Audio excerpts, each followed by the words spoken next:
Nah, maka dalam hadis ini yang akan kita bahas bahwa arba'atu jauharin, kalau Nabi sallallahu alaihi wasallam, Nabi bersabda, ada 4 permata yang Allah letakkan pada diri Bani Adam. Yuziluha arba'atu asya. Tapi 4 permata itu bisa hilang, bisa rusak dengan 4 hal juga. Adapun yang dimaksud dengan permata, yang dimaksud oleh Nabi itu yang pertama adalah al-aqlu, akal. Ini akal ini adalah permata yang Allah titipkan pada diri Bani Adam. Yang kedua, waddin, agama. Yang ketiga, al-haya, yaitu rasa malu. Yang keempat adalah amal soleh. 4 permata ini sudah Allah letakkan pada diri Bani Adam sebenarnya. Tapi masalahnya 4 permata ini dirusak dengan 4 hal ini. Apa itu? Nabi SAW menyampaikan, fal ghadabu yuzilul aqla. Kemarahan itu merusak permata yang pertama, yaitu akal. Ini kemarahan. Ada pepatah Arab mengatakan, awalul ghadabi jununun. Awal dari kemarahan itu kegilaan. Maka orang yang suka marah itu mirip sama orang gila. Pernah ngeliat gak orang yang marah-marah itu? Pernah nggak? Pernah kan? Mirip apa? Orang gila. Wa akhiruhu nadamun, dan akhir dari kemarahan itu penyesalan. Biasa tuh, Pak. Nih, orang kalau sudah kelampau marah, itu akal sehatnya rusak. Akal sehatnya rusak. Ini asli betulan rusak. Bahkan saking marahnya orang tua, itu sampai lupa sama anaknya. Kamu tuh anak siapa? Ya anak bapak lah. Anak siapa lagi coba? Masa di mana Pak RT? Oh, tersinggung betul bapaknya ini. Anak bapak lah. Tapi karena saking marahnya tuh orang tua, sampai dia mengatakan, kamu anak siapa? Ya anak mama, anak bapak. Paham ya? Dan ternyata kemarahan itu bisa merusak akal. Gini, Pak. Kan marah itu fitrah, Pak ya. Marah itu fitrah. Jadi kita nggak bisa minta kepada Allah, ya Allah, cabut saja rasa marah yang ada dalam hati hamba ini. Nggak bisa, Pak. Karena dia adalah fitrah. Kebayang nggak kalau Allah kabulkan tuh, dan Allah hilangkan kemarahan dalam hati kita, dan kita nggak punya marah sama sekali. Dikabulin nih sama Allah. Kebayang nggak kalau pas lagi ada maling masuk dalam rumah dia? Mungkin dia bilang kayak gini, mau malingnya, ayo mau malingnya, pasti mau maling. Karena udah marahnya udah nggak ada gitu.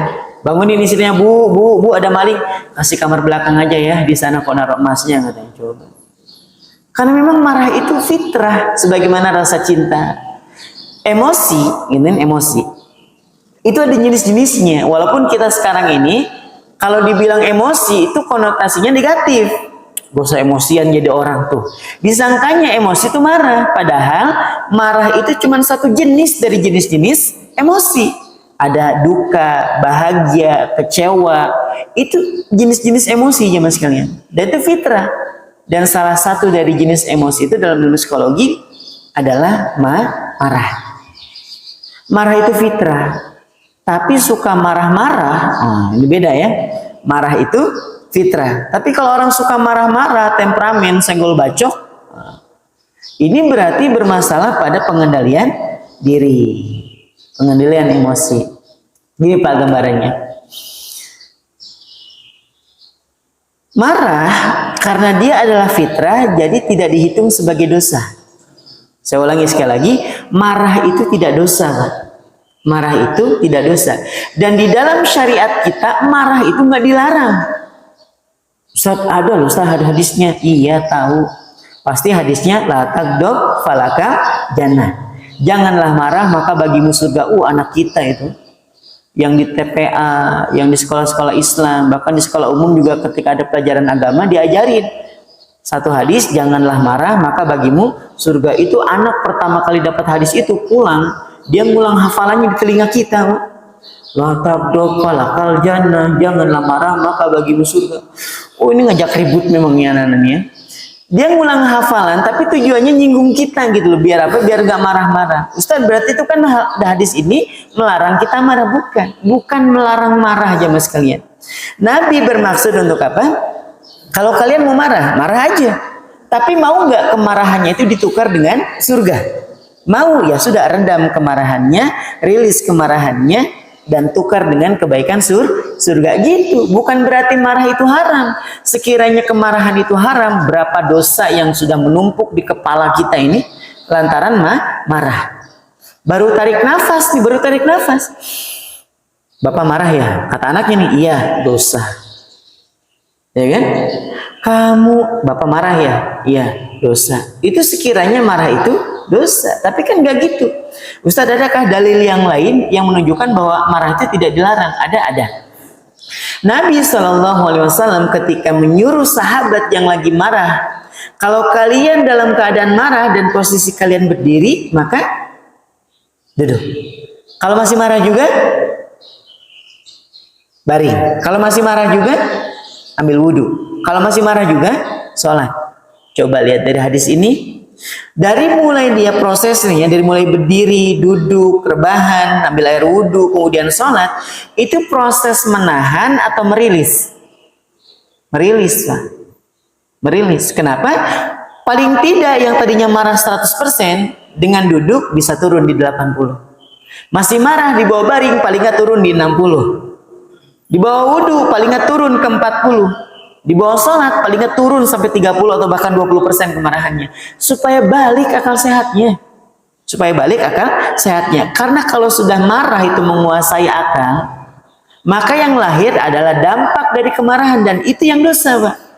Jadi marahnya nggak dosa, tapi dampak dari kemarahannya itu yang bisa menimbulkan dosa. Contoh, orang lagi marah, kalimatnya nggak kekontrol.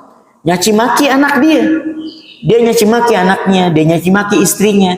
Maka kalimat-kalimat yang kotor yang keluar ini dihitung sebagai dosa. Paham di sini? Jadi kalau ada orang tua nyaci maki anaknya nih karena dalam keadaan marah, marahnya nggak dosa, tapi ucapan-ucapan yang dikeluarkan itu bernilai dosa. Sebagaimana Allah menyampaikan, ma yalfidhu min qaulin illa ladaihi raqibun atid. Tidaklah satu lafaz yang diucapkan seorang hamba kecuali ada malaikat yang senantiasa mencatat lagi teliti.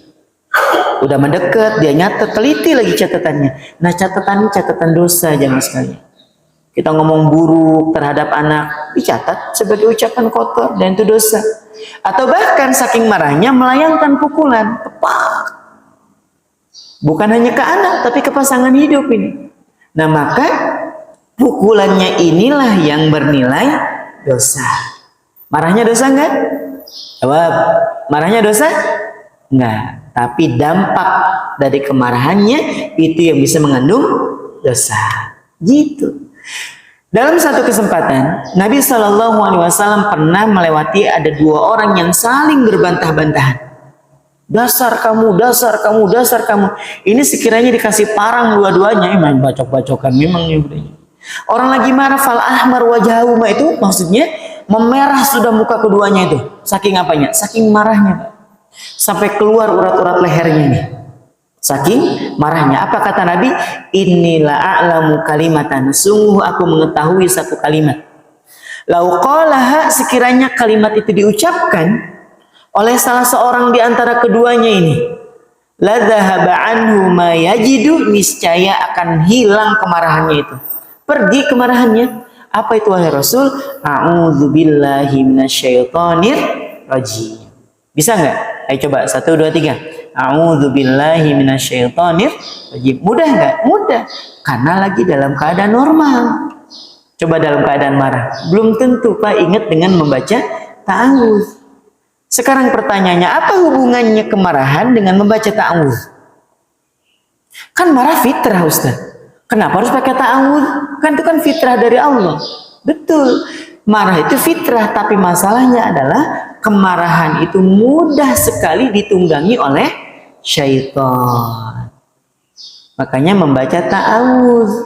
Supaya apa? Supaya syaitannya itu tidak ikut campur terhadap kemarahan kita.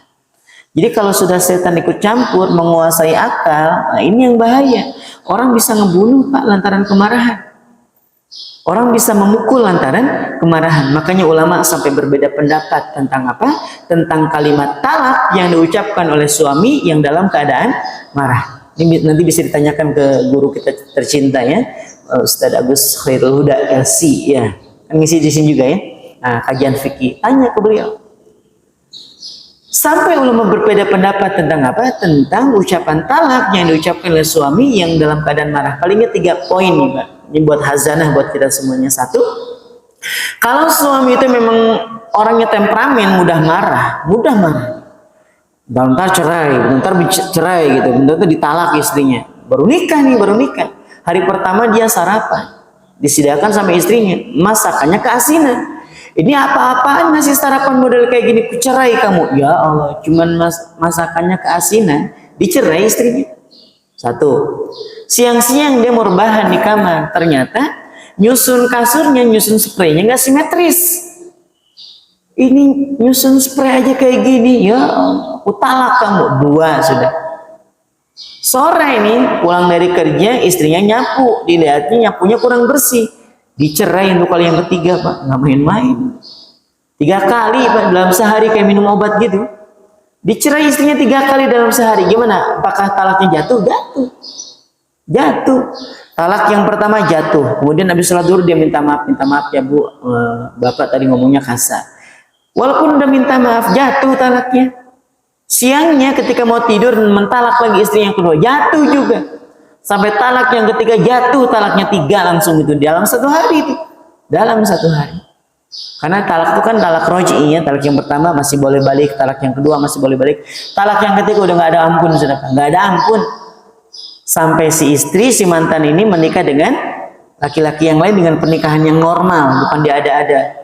Ya, bukan diada-ada. Beneran nikah. Dan kalau ternyata nggak ada jodohnya dan dia bercerai, baru boleh nikah dengan mantan istri yang sudah ditalak 3 kali itu. Nggak main-main. Yang kedua keadaannya, kalau orang ini kemarahannya sudah di atas 50%. Jadi nggak pernahnya suami marah, tapi karena di kantor banyak tekanan, masalahnya banyak, sampai ke rumah istri juga ngeselin gitu kan. Sampai akhirnya kemarahannya meledak dan dikatakan kepada si istri, "Ku cerai kamu, Bu."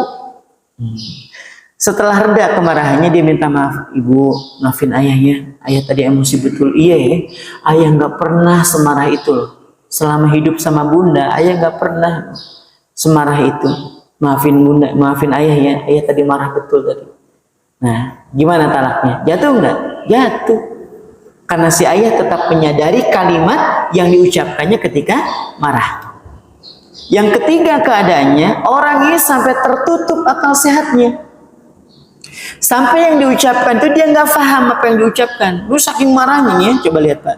Makanya tadi saya sampaikan di awal bahwa kemarahan itu awal dari kegilaan.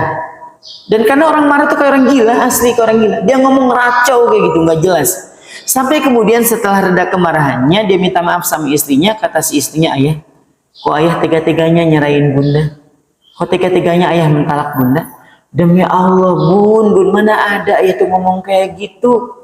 Tadi waktu marah, ya Allah Bu, demi Allah loh Bu, ayah nggak ada ngomong kayak gitu." Nah, kalau yang kayak gini nih, dikiaskan sebagai orang yang gila dan hilang akalnya, maka talaknya tidak jatuh. Tapi jangan dijadikan senjata ini ya. Pulang-pulang mentalak istri, pas lagi istrinya nanya, "Ayah nalak Bunda." "Ayah nggak ingat demi Allah." Itu Allah tahu Pak. Hitungannya tetap aja dihitung talak 1. Jadi kalau Bapak pengen talaknya nggak jatuh, nah beneran gila. Nah kalau beneran gila nggak jatuh Pak, asli nggak jatuh talaknya. Tapi kan Allah tahu mana yang gila, mana yang pura-pura gila. Paham ya tuh? Itu kemarahan itu bisa merusak akal. Makanya sudah Pak. Ini akal, ini permata yang Allah titipin kepada kita. Maka hati-hati, dijaga betul supaya akalnya tetap waras. Dan yang membuat akal kita itu hilang dari kewarasannya, kemarahan. Sebagaimana sabda Nabi Sallallahu Alaihi Wasallam, "Fal ghadabu yuzilul aqlah." Kemarahan itu bisa merusak akal. Tapi jangan ditahan-tahan juga. Ya, nggak mau marah. Kan saya pernah cerita kalau tidak salah ya. Saya mengisi satu kegiatan parenting ceritanya. Ngisi kegiatan parenting, ada seorang ibu yang angkat tangan. "Ustaz, saya mau tanya." Biasa kalau ibu-ibu kalau mau nanya kan mukadimahnya panjang ya. Dia cerita dulu sana sini gitu ya, baru kemudian pertanyaan. "Ustaz, tadi kan Ustaz menyampaikan bahwa kalau kita marah, kemarahannya ditukar dengan doa-doa terbaik buat anak." "Betul." "Ustaz, tadi kan Ustaz cerita bahwa menukar kemarahan dengan surga itu lebih baik." "Betul." "Ustaz, tadi kan Ustaz," oh panjang betul tuh pertanyaannya ya. Intinya betul lah menahan kemarahan, merilis kemarahan.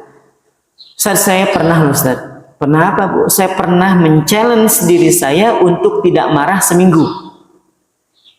Seminggu Pak. Bapak belum tentu bisa. Belum tentu. Ada yang pernah nggak marah seminggu? Ada? Angkat tangan Pak. Saya kasih 100.000. Seriusan nih Pak. Jangan lihat muka saya nggak ada uangnya Pak. Tas saya gede loh ini. Ya. Ada? Seminggu aja ngerasa. Saya nggak pernah marah tuh seminggu. Ini si ibu ini pernah men-challenge dirinya untuk tidak marah kepada anaknya seminggu Pak. Kepada anaknya aja seminggu. Keren nggak? Keren. Dan gimana Bu? Alhamdulillah selesai seminggu saya men-challenge diri saya untuk tidak marah ke anak saya. Masya Allah, bahagia betul saya Pak. Bahagia. Kenapa? Saya mau cerita di tempat yang lain. Ternyata ada seorang ibu yang berhasil men-challenge dirinya untuk tidak marah seminggu. Terus Bu, opname saya Ustaz. Paham? Opname saya Ustaz. Setelah seminggu berhasil, betul berhasil. Opname 3 hari dia. Setelah menahan marahnya seminggu. Dan ini kisah nyata Pak. Kisah nyata. Maksudnya yang ingin saya sampaikan adalah dalam syariat kita tuh bukan kita dilarang marah jamaah sekalian. Allah memerintahkan kepada kita wal kadhiminal ghaidz. Kan termasuk orang-orang yang ahli surga Pak ya. Siapa salah satunya? Wal kadhibina ghaidz, yaitu orang yang mampu merilis kemarahannya. Orang yang mampu meredam, bukan menahan. Bukan nggak boleh marah. Bapak lama-lama menahan marah, ujung-ujungnya psikopat. Ya kan? Lihat coba orang yang psikopat itu, pernah lihat film-film psikopat kan? Mereka tuh kalau dibully biasa juga, diem, senyum gitu kan. Didorong sama temannya, ketawa gitu, dilepak kepalanya senyum. Ini hati-hati Pak kalau punya tetangga dilepak palanya dia cuma senyum, hati-hati Pak. Ini ada kisahnya orang nih dibully, dia senyum aja Pak. Dibully, didorong kepalanya dia senyum aja. Besoknya yang ngebully tadi udah ada di koper. Kayak ayam dipotong 14 itu loh. Ini psikopat gimana? Hati-hati makanya. Jangan ditahan kemarahan tapi dirilis. Dengan cara apa? Kalau Bapak masih marah, duduk. Kalau masih marah juga bari, kalau masih marah bawa wudu, kalau masih marah juga bawa sholat sambil istighfar. Nah itu yang boleh. Tapi kalau tahan terus, cepet stroke tuh Pak, asli. Jadi kalau Bapak pengen cepet stroke, tahan aja kemarahannya, bukan dirilis, tahan aja terus. Contoh ya. Nah jamaah sekalian dirahmati Allah itu yang pertama.